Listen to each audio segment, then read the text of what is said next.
everyone, welcome to Francis Science. Of course, we are still advocating for the mitigation of climate change, protecting the ecosystem, maintaining the ecosystem, and making sure the environment is at par.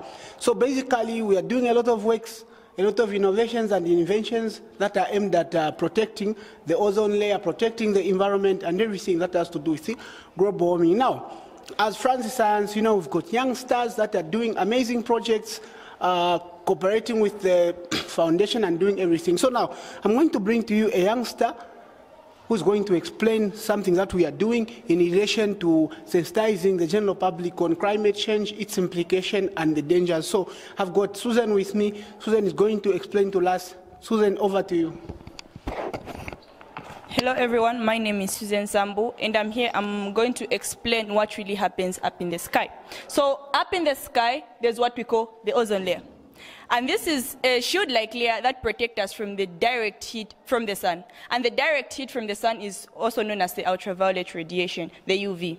So when we come in direct contact with the ultraviolet radiation, which comes as a result of the chlorofluorocarbons that we burn, the fossils that we burn, which makes the ozone layer weaker and weaker, we can actually be at risk of getting skin cancer.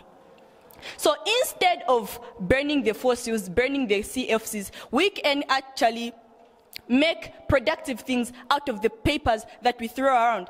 For example, a skipping rope. We actually made these skipping ropes from the bottle tops that we picked around, from these same papers that we throw around. Secondly, I'll talk about deforestation, which is the cutting down of trees. So instead of cutting down trees, which will increase the levels of carbon dioxide, as a result, there will be little or no oxygen left in the air.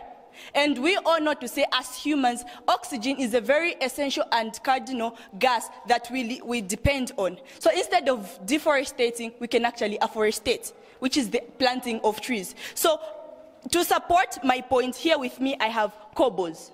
These cobbles were simply made from dried banana leaves and clay soil. This promotes actually, it speaks against the cutting down of trees, and it is promoting afforestation. So, in conclusion, to avoid the burning of trees, like I said, we can use cobbles, and to avoid the throwing of litter, the throwing of plastics, we can actually make something productive, for example, a skipping rope. Thank you very much. Okay, so that's it. We can protect the ozone layer, which is simply a layer of oxygen. Imagine if the ozone layer gets to completely be depleted. We're going to be in direct contact of sunlight, and there will be massive global warming, and no living thing will survive. So mitigating the climate change is everyone's job, everyone's task, and let's be at task to make sure we mitigate climate change. Francis Science is so committed to doing works related to climate change and other things. Thank you so much.